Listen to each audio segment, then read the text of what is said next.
যে ইমানদাররা এই আকাঙ্ক্ষা লালন করে তার রবের মোলাকাতের জন্য, এক আল্লাহকে স্বীকার করার জন্য জান দিতে প্রস্তুত, সেই ইমানদাররা বুঝি নবীর কটাক্ষকারী, নবীর কটূক্তিকারী, নবীর অবমাননাকারীর সাথে কোনো প্রকার আপোষ করবে?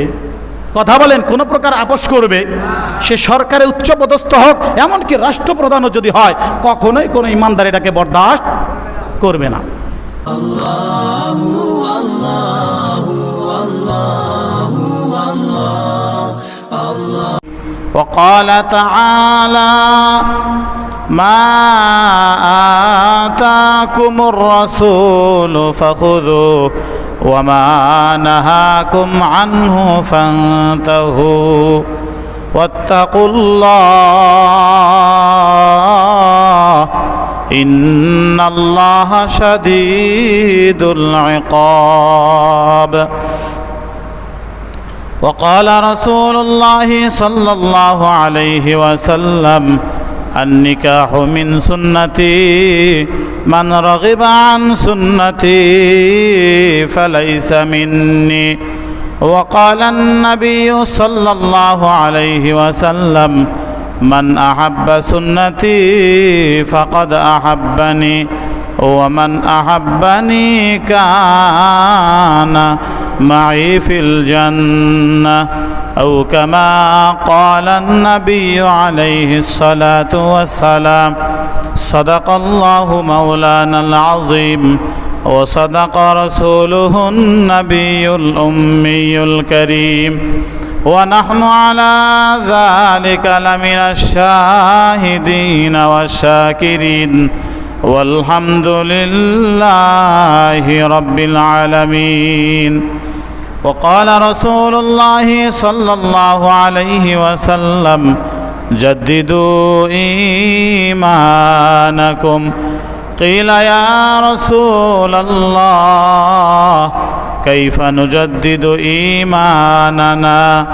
قال أكثروا من قول لا إله إلا الله لا إله إلا الله لا إله إلا الله لا إله إلا الله سبحان الله والحمد لله لا إله إلا الله سبحان الله والحمد لله لا إله إلا الله لا إله إلا الله لا إله إلا الله لا إله إلا الله لا إله إلا الله لا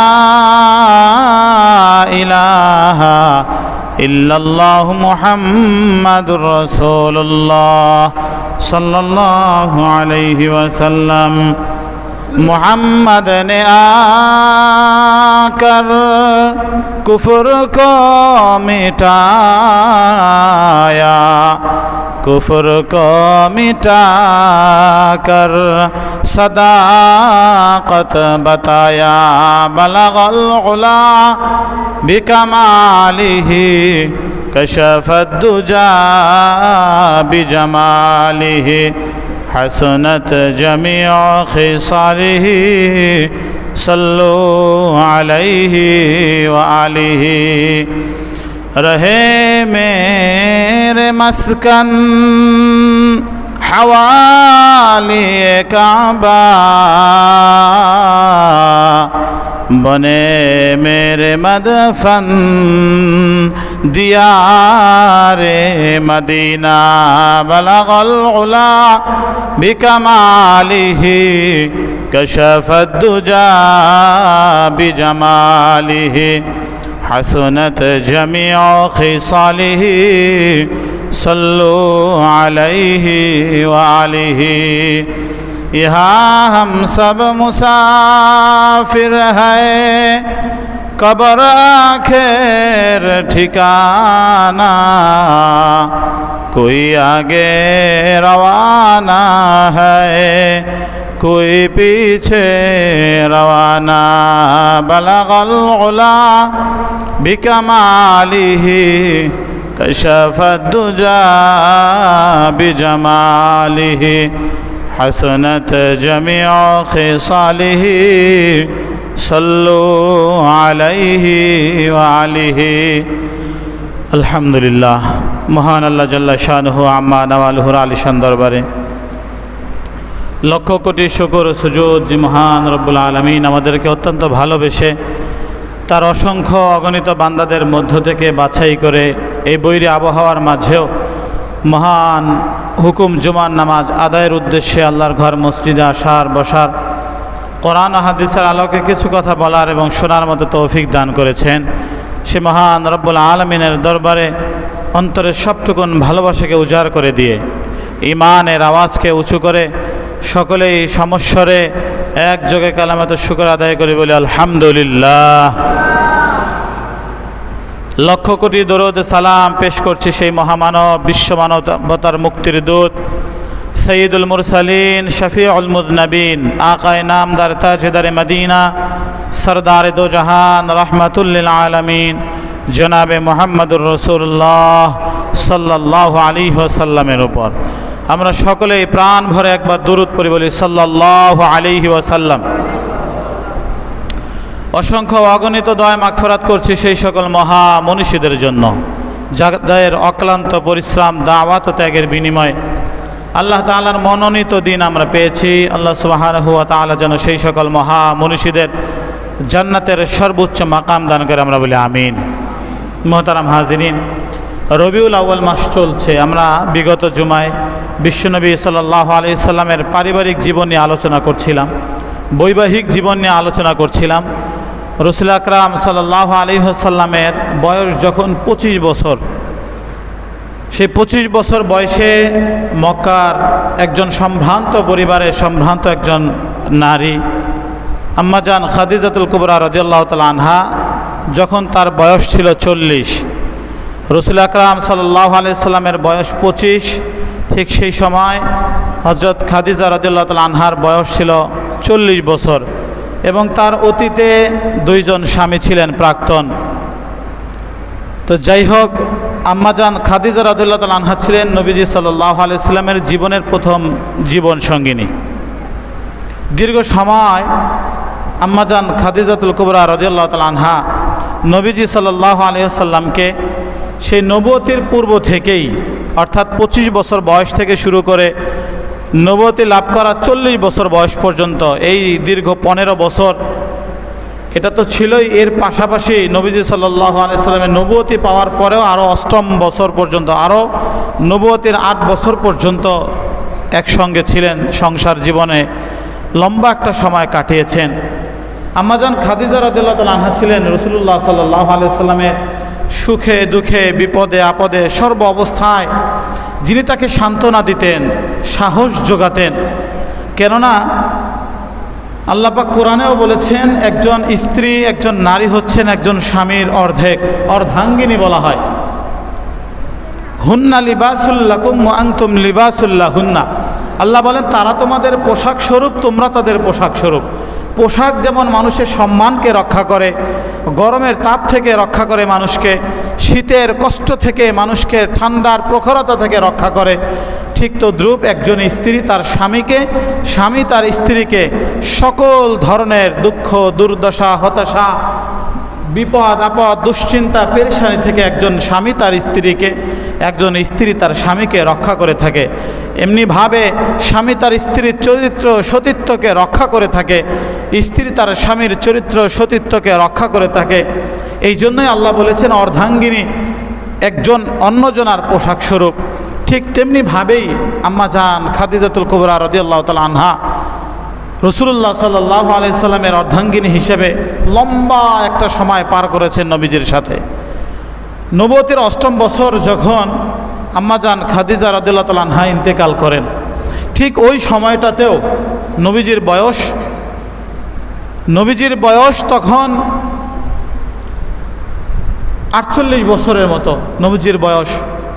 ওই সময় নবীজি যদি চাইতেন তৎকালীন সময়েও ওই মুহূর্তেও নবীজি মক্কার আরবের শ্রেষ্ঠতম সুন্দরী একজন কুমারী অবিবাহিতা নারীকে বিবাহ করতে পারতেন। কথা বলেন ঠিক কিনা? যে তার মতো সচ্চরিত্রবান, আদর্শবান, আমানতদার, তার মতো দয়ালু, মহানুভব একজন ব্যক্তি ওই সময় পৃথিবীর পূর্বে, বর্তমানে এবং আগামীতে ছিল না, এখনও নেই, ভবিষ্যতেও আসবে না। কথা বলেন ঠিক না বেঠিক? তিনি হচ্ছেন রাহমাতাল লিল আলামিন। তার জীবন সঙ্গিনী হওয়ার জন্য মক্কার সকল ধরনের সম্ভ্রান্ত পরিবারের মেয়েরাও ইচ্ছুক ছিল। কিন্তু নবীজি ব্যাপারে ইসলাম বিদ্বেষীরা যেভাবে কটূক্তি করে, কটাক্ষ করে, নবীজির শান মান নিয়ে যেই সমস্ত কুলাঙ্গাররা কথা বলে, তারা বাস্তব ইতিহাসকে যদি সামনে তুলে ধরে, বাস্তব ইতিহাসকে যদি তাদের সামনে নিয়ে আসে, নবীজির মতো একজন আদর্শবান ব্যক্তিকে তারা কখনোই দ্বিতীয় পেজ খুঁজে পাবে না। কথা বলেন ঠিক না বেঠিক?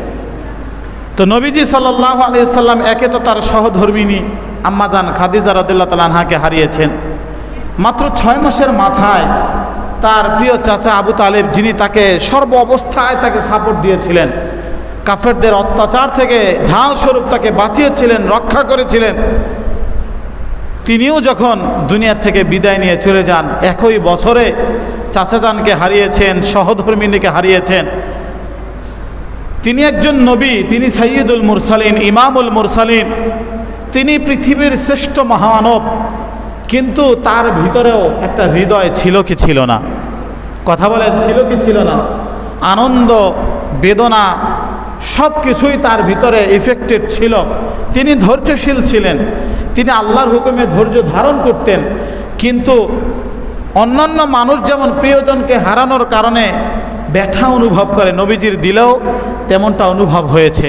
খাদিজাকে হারিয়ে, প্রিয় সহধর্মিণীকে হারিয়ে নবীজির মনে অনেক কষ্ট চেপেছে। নবীজি একদম ভেঙে পড়েছেন। একে তো বিবিকে হারিয়েছেন, আবার ছোট ছোট উম্মে কুলসুম, ফাতেমা রাদিয়াল্লাহু তাআলা আনহার মতো ছোট ছোট নাবালিগ শিশুদেরকে রেখে গিয়েছেন, যার কারণে নবীজি সাল্লাল্লাহু আলাইহি সাল্লাম অনেকটাই বলতে গেলে ভেঙে পড়েছেন। তার চাচাকে হারিয়ে, আম্মাজান খাদিজা রাদিয়াল্লাহু তাআলা আনহাকে হারিয়ে। তো তৎকালীন সময়ে তিনি চাইলে অবিবাহিতা কুমারী নারীকে বিবাহ করতে পারতেন, কিন্তু তিনি করেননি। নবীজির দ্বিতীয় জীবন সঙ্গিনী হিসাবে, সহধর্মিণী হিসাবে যিনি স্থান পেয়েছেন, আম্মাজান সাউদা রাদিয়াল্লাহু তাআলা আনহা। এই সাউদা রাদিয়াল্লাহু তাআলা আনহা নবীজির দ্বিতীয় স্ত্রী। যখন নবীজি সাল্লাল্লাহু আলাইহি সাল্লামের সাথে তার শুভ পরিণয় ঘটে, নবীজি তাকে বিবাহ করেন, তখন সাউদার বয়সও ছিল 50 থেকে 55 কোঠায়। নবীজির বয়স তখন 50, আর সাউদা রাদিয়াল্লাহু তাআলা আনহা তখন একজন বিধবা নারী ছিলেন, বিধবা। ইসলামের শুরুর যুগেই সাউদা রাদিয়াল্লাহু তাআলা আনহা তিনি ইসলাম গ্রহণ করেছেন। ইসলামের শুরুর যুগেই তার স্বামী ইসলাম গ্রহণ করেছে। মুসলিম হওয়ার অপরাধে, শুধুমাত্র ঈমান গ্রহণ করার অপরাধে আত্মীয় স্বজন থেকে, মক্কাবাসীর থেকে নির্যাতন, নিপীড়ন সইতে না পেরে নবীজির পরামর্শেই তারা আবিসিনিয়ায় হিজরত করেছিলেন, হাবশায় হিজরত করেছিলেন নিজের ঈমান রক্ষার জন্য, জান বাঁচানোর জন্য।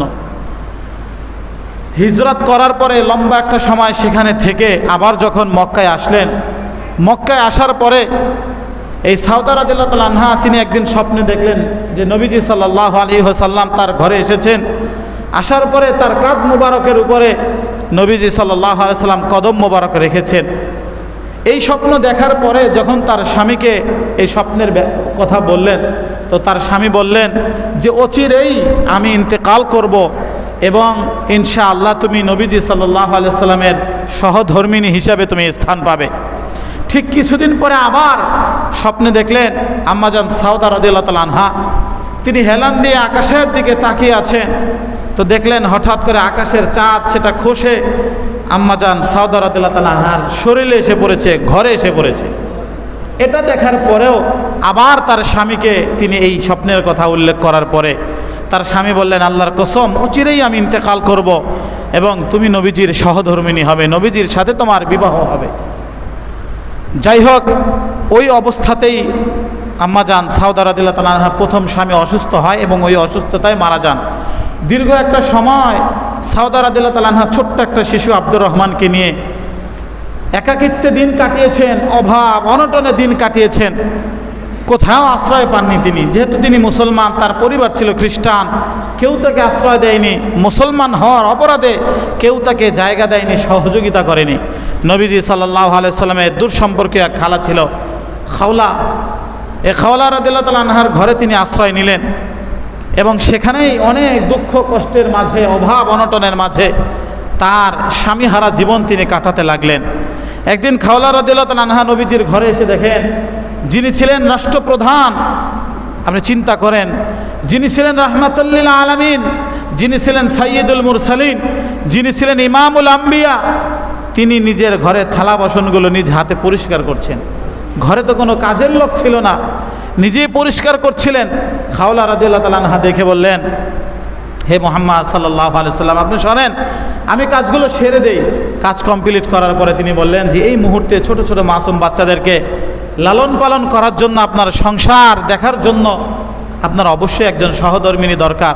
যদি আপনি আমাকে অনুমতি দেন তাহলে আমি সাউদার সাথে আপনার বিবাহের ব্যাপারে কথা বলতে পারি।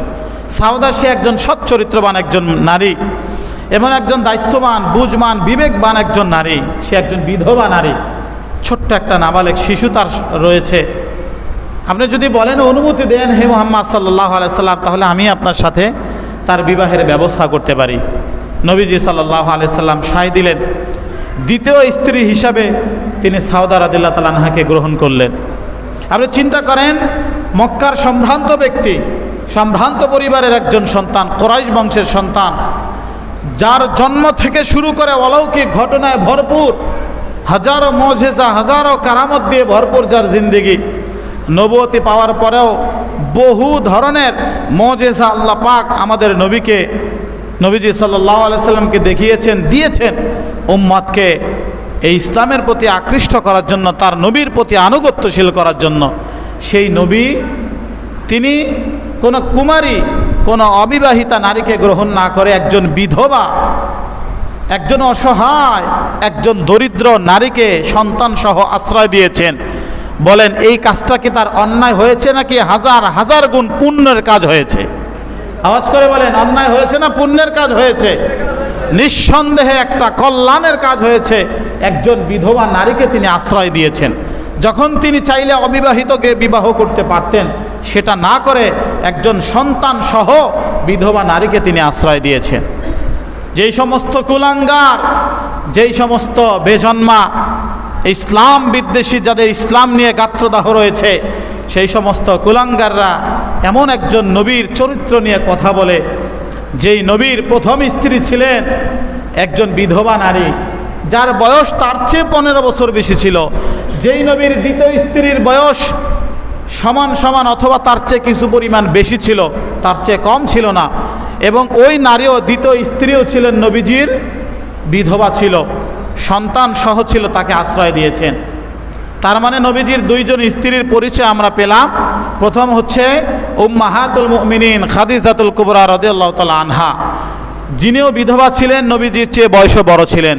দ্বিতীয় স্ত্রী হযরতে সাউদা বিনতে জামআ রাদিয়াল্লাহু তাআলা আনহা, তিনিও কি ছিলেন? বিধবা ছিলেন, নবীজির বয়সের সমপরিমাণ অথবা তার চেয়ে কিছুটা বেশি বয়সের ছিলেন, এবং সন্তান সহ নবীজির সাথে বিবাহ বন্ধনে আবদ্ধ হন। এবং নবী ওই সন্তানকে সাদরে গ্রহণ করে নিজের পিতার অভাব পূরণ করতে থাকেন। প্রিয় ভাইরা, এমন একজন নবী যিনি বিশ্ববাসীর জন্য রহমত, যিনি বিশ্ববাসীর জন্য হেদায়েতের কাণ্ডারি ছিলেন, যিনি বিশ্ববাসীর জন্য কিয়ামতের ময়দানে শাফাআতের ঝান্ডা উঁচু করবেন, শাফাআত শুরু করবেন, যিনি আরশ মহল্লার নিচে সিজদায় পড়ে কাঁদতে থাকবেন। মুহাম্মদ সাল্লাল্লাহু আলাইহি সাল্লামের কান্না আমার রব সহ্য না করতে পারে, নবীজিকে উদ্দেশ্য করে বলেন, ইয়া মুহাম্মদ ইরফা রাসাকা, হে মুহাম্মদ সাল্লাল্লাহু আলাইহি সাল্লাম, আপনার মাথা তুলুন।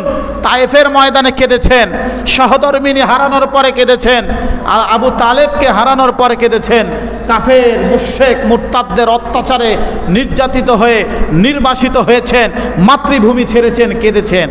আর আপনার কান্না আমি সইতে পারবো না। ইরফা রাসাক, হে মুহাম্মদ সাল্লাল্লাহু আলাইহি সাল্লাম, মাথা উঁচু করেন। সাল তুতা, আপনি আজকের চাইবেন, আমি আপনার চাহিদাগুলো পূরণ করব। সুবহানাল্লাহ। ইশফা তুশাফা, আপনি আজকে সুপারিশ করুন, আপনার সুপারিশকে মঞ্জুর করা হবে। এমন একজন নবীকে নিয়ে যখন বিশ্বের যে কোনো প্রান্তে একজন কুলাঙ্গার যদি এই নবীর ব্যাপারে কথা বলে, বলেন তো এই ইমানদারের যার দিলের মধ্যে ন্যূনতম ইমান রয়েছে তার হৃদয়ে রক্তক্ষরণ হয় কি হয় না? একজন কলামিস্ট, একজন বড় লেখক, লন্ডনের একজন বড় লেখক 100 মনীষীর জীবনী নিয়ে উনি একটা বই লিখেছেন, দ্য 100। 100 মনীষীর জীবনী। তিনি ছিলেন একজন ধর্মে একজন খ্রিস্টান ছিলেন। খ্রিস্ট ধর্মের অনুসারী হওয়ার পরেও বিভিন্ন ধর্মের যেই সকল মনীষীরা রয়েছে জগৎ বিখ্যাত, তাদের নামে তিনি একটা বই রচনা করেছেন। বইটার নাম দিয়েছিলেন দ্য 100। এই দ্য 100 বইয়ের মধ্যে 100 মনীষীর জীবনীর মধ্যে সর্বপ্রথম যার নামটা স্থান পেয়েছে তিনি হচ্ছেন আমার আপনার কলিজার টুকরা মুহাম্মদ সাল্লাল্লাহু আলাইহি ওয়াসাল্লাম। তার নামটা সবার আগে স্থান পেয়েছে, যে তার চরিত্র, তার আদর্শ, সমাজের মধ্যে তার বিপ্লব, সমাজ পরিবর্তনের বিপ্লব, মানুষের দাসত্ব থেকে, শৃঙ্খলা থেকে মুক্তি দিয়ে এক আল্লাহর দাসত্বে আনার জন্য মানুষের মধ্যে ভেদাভেদ ভুলে গিয়ে, গোলাম এবং মুনিবের মধ্যে ভেদাভেদ ভুলে গিয়ে এক কাতারে দাঁড়িয়ে রবের সামনে সিজদায় অবনত করার জন্য যার আদর্শ ছিল সবার আগে তিনি হচ্ছেন মুহাম্মদ সাল্লাল্লাহু আলাইহি ওয়াসাল্লাম। প্রিয় ভাইয়েরা, সেই নবীকে নিয়ে বিভিন্ন সময়, বিভিন্ন জায়গায়, বিভিন্ন দেশে, বিভিন্ন মহল্লায়, বিভিন্ন ভূখণ্ডে, এমনকি আমার আপনার এই মাতৃভূমি, জন্মভূমি এই বাংলাদেশেও, যেখানে শতকরা 90 থেকে 96% মুসলমান, এই দেশে বসেও মাঝে মাঝে কিছু কুলাঙ্গাররা নবীর বিরুদ্ধে কথা বলে, আছে না নাই? আওয়াজ করে বলেন, আছে না নাই?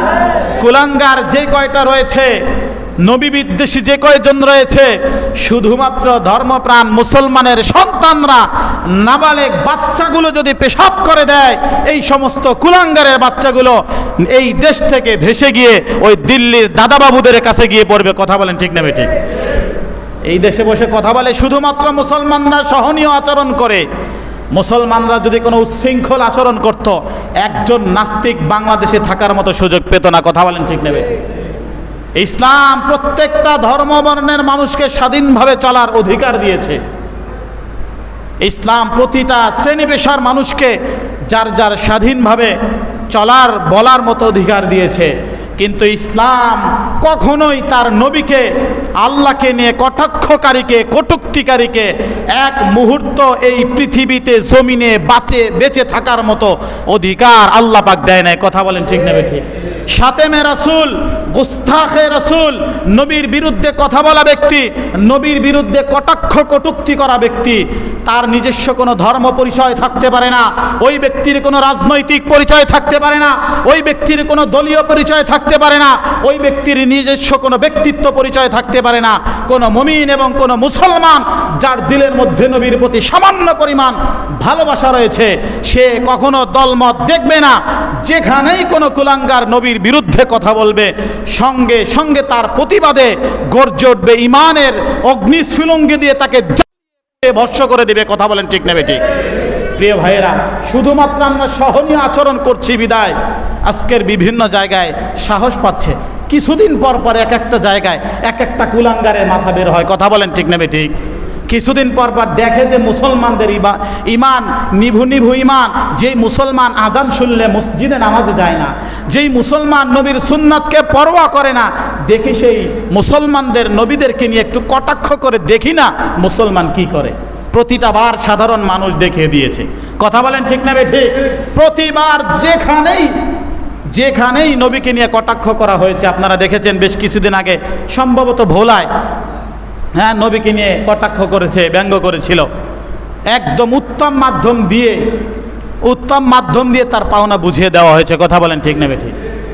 একটা জায়গায়, শুধুমাত্র একটা জায়গায় কোনো ক্ষমা নেই। সেই জায়গাটা হচ্ছে নবীর নামে যদি কেউ কটাক্ষ করে, গোস্তাখে রাসূলের কোনো প্রকার ক্ষমা নেই।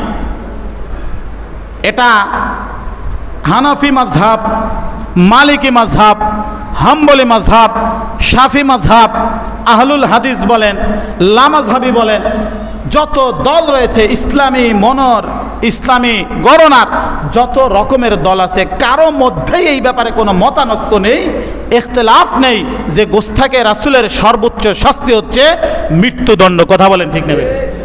সর্বোচ্চ শাস্তি মৃত্যুদণ্ড, এবং এটা রাষ্ট্রের পক্ষ থেকে বাস্তবায়ন করাটা রাষ্ট্রীয়ভাবে রাষ্ট্রপ্রধানের উপরে ফরজ।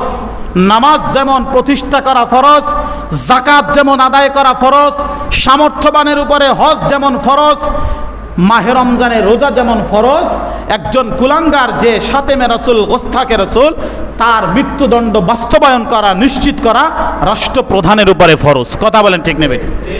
যদি রাষ্ট্রপ্রধান গাফলতি দেখায়, যদি রাষ্ট্রপ্রধান কোনো প্রকারের গরিমসি দেখায় এই ব্যাপারে, তাহলে যে কোনো ব্যক্তি যার দিলের মধ্যে ন্যূনতম ঈমান রয়েছে, নবীর ভালোবাসা রয়েছে, যেই নবী উম্মতি উম্মতি বলে কেঁদেছে, যেই নবী মাতৃগর্ভ থেকে আসার পরে বীর করে বলেছে উম্মতি উম্মতি, মৃত্যুর সময় একদম শেষ মুহূর্তে পর্যন্ত ইয়া উম্মতি উম্মতি বলে কেঁদেছে, আজও রওজা শরীফে বলে যে উম্মতির জন্য কাঁদেন, এবং কিয়ামতের মাঠে না বাবার কথা চিন্তা করবেন, না নিজের সন্তানের কথা চিন্তা করবেন, না সহধর্মী নিজেদের কথা চিন্তা করবেন, ওই সময়ও আরশ মহল্লার সামনে সেজদায় পড়ে ইয়া উম্মতি উম্মতি বলে যেই নবী কাঁদবেন, ওই নবীর ব্যাপারে কেউ কথা বলবে আর কোন উম্মত সহ্য করবে, এটা কখনোই হতে পারে না। কথা বলেন ঠিক না বেঠিক? আপনারা দেখেছিলেন বিগত কয়েক বছর আগে নবীজিকে নিয়ে কটাক্ষ কটূক্তি করার কারণে বেশ কিছু ভার্সিটির স্টুডেন্ট যারা আশিকে রাসূল ছিল প্রকৃতপক্ষে, ওই কুলাঙ্গারকে কুপিয়ে হত্যা করে তার পাওনা বুঝিয়ে তাকে জাহান্নামে চৌরাস্তায় পাঠিয়ে দিয়েছিল। রাষ্ট্রপ্রধান তাকে ওই সমস্ত তাগড়া নৌজওয়ান, ওই সমস্ত ইমানদারদেরকে ফাঁসির হুকুম দিয়েছিল। আপনারা দেখেছেন, আজও সেই ভিডিওগুলো চোখের সামনে ভাসে। মিডিয়া যখন তাদের সামনে ক্যামেরা ওপেন করেছে, হাস্যোজ্জ্বল চেহারা দেখা যাচ্ছে, তারা এই দুই আঙ্গুল দেখিয়ে বিজয়ের সিমটম দেখিয়েছে যে আমরা জয়লাভ করেছি, আমরা শাতেমে রাসূলকে জাহান্নামে পাঠিয়ে আমরা জান্নাতের স্থায়ী বাসিন্দা হিসাবে নিজেদেরকে তৈরি করতে পেরেছি, আলহামদুলিল্লাহ। প্রিয় ভাইরা, যদি ইসলামী হুকুমত থাকতো, রাষ্ট্র ব্যবস্থা যদি শতভাগ ইসলাম দিয়ে চলতো, তাহলে হয়তোবা সেই সোনার যুবক ছেলেদেরকে রাষ্ট্রীয়ভাবে গোল্ড মেডেল দেওয়া উচিত ছিল। কথা বলেন ঠিক না বেঠিক? কিন্তু আমরা একটা কথা দ্ব্যর্থ কণ্ঠে বলতে চাই, রাষ্ট্র যেভাবেই চলুক, তার নিজ গতিতে সে চলুক, আমাদের আপত্তি নাই। রাষ্ট্রীয় ক্ষমতায় যেই বসুক, আমাদের কোনো আপত্তি নাই। প্রশাসন থেকে শুরু করে রাষ্ট্রীয় যত আমলা যারা রয়েছে, রাষ্ট্রের নিরাপত্তার জন্য যারা নিয়োজিত রয়েছে, সেনাবাহিনী থেকে শুরু করে আইন শৃঙ্খলার সকল বাহিনী যারা রয়েছে, তারা তাদের নিয়ম অনুযায়ী রাষ্ট্রকে সুশৃঙ্খলভাবে পরিচালিত করুক, আমাদের কোনো এখানে কোনো ধরনের আপত্তি নেই, কোনো কথা নেই। তবে প্রিয় ভাইয়েরা, ব্যর্থহীন কণ্ঠে এই কথা বলতে চাই, যখন যেই জায়গায় যেই মুহূর্তে কোনো কুলাঙ্গার আমার নবীর বিরুদ্ধে কথা বলবে, এটা কিন্তু আমি বরদাস্ত করব না। কথা বলেন ঠিক না বেঠিক? আমি সহ্য করব না।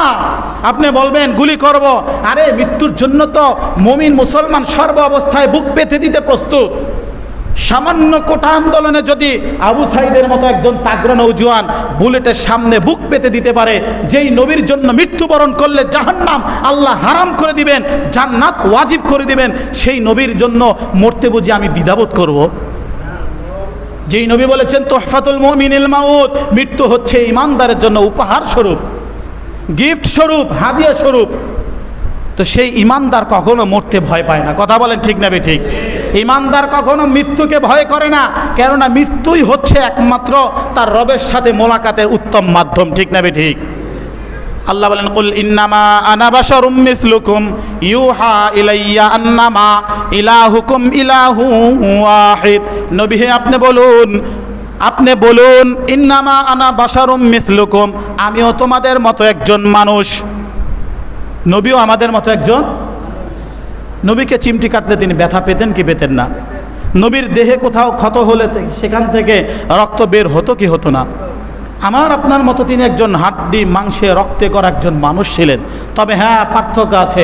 ইউহা ইলাইয়া, নবী বলেন আমার আর তোমাদের মধ্যে পার্থক্য হচ্ছে ইউহা ইলাইয়া, আমার কাছে ওহী আসে, তোমাদের কাছে ওহী আসে না।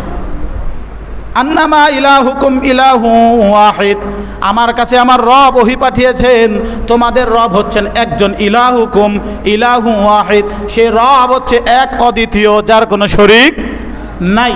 ফামান কানা ইয়ারজু লিকা রাব্বিহি ফালইয়ামাল আমালান সালিহা, শুনে রাখো তোমাদের মধ্য থেকে যেই ব্যক্তি তার রবের সাথে মোলাকাত করতে চায়, ইয়ারজু আকাঙ্ক্ষা রাখে, দিলের মধ্যে তামান্না জাগে, লিকা রাব্বিহি তার রবের সাথে মোলাকাত করবে। একজন ইমানদারের সবচাইতে জীবনের বড় আকাঙ্ক্ষা হচ্ছে যে রবকে না দেখে ঈমান এনেছি, যে রবকে না দেখে গভীর রজনীতে যায় নামাজ বিছিয়ে চোখের পানি ফেলেছি, যে রবকে না দেখে হারাম উপার্জন ছেড়েছি, যে রবকে না দেখে গুনাহকে বর্জন করেছি, যে রবকে না দেখে কঠিন শীতের ঠান্ডার মাঝেও ওযু করে ফজরের নামাজে মসজিদে এসেছি, ওই রবের মোলাকাতের চাইতে আর কোনো বড় উপহার ইমানদারের জন্য হতে পারে না। কথা বলেন ঠিক না ঠিক? এর চেয়ে বড় আর কোনো উপহার ইমানদারের জন্য হতে পারে না। এই জন্যই বুজুর্গানে দিন বারবার দোয়ার মধ্যে বলতেন, জান্নাত দো যোগ সে ইয়ার আবে ক্যা করো, জান্নাত দো যোগ সে ইয়ার আবে ক্যা করো, আরজু হে মাই তুঝে দেখা করো, হৌরে গিলমা জিতনে নেয়ামত হায় তু, হৌরে গিলমা জিতনে নেয়ামত হায় তু, সবসে বরকর নেয়ামতে দিদারে তু। আয় আল্লাহ, হুর গিলমান যত নেয়ামত তুমি জান্নাতের মধ্যে রেখেছো, এই জান্নাতের যত নেয়ামত আমার জন্য তুমি রেডি করে রেখেছো, সমস্ত নেয়ামতের চাইতে সবচেয়ে বড় নেয়ামত হবে আমি গোলামের জন্য তুমি মুনিবের মোলাকাত হওয়া। জোরে বলেন সুবহানাল্লাহ। তোমার সাক্ষাতের চাইতে আমার আর কোনো উপহার হতেই পারে না, নেয়ামত হতেই পারে না। তো যেই ইমানদাররা এই আকাঙ্ক্ষা লালন করে তার রবের মোলাকাতের জন্য, এক আল্লাহকে স্বীকার করার জন্য জান দিতে প্রস্তুত, সেই ইমানদাররা বুঝি নবীর কটাক্ষকারী, নবীর কটূক্তিকারী, নবীর অবমাননাকারীর সাথে কোনো প্রকার আপোষ করবে? কথা বলেন, কোনো প্রকার আপোষ করবে? সে সরকারে উচ্চপদস্থ হোক, এমনকি রাষ্ট্রপ্রধানও যদি হয়, কখনোই কোনো ইমানদার এটাকে বরদাস্ত করবে না।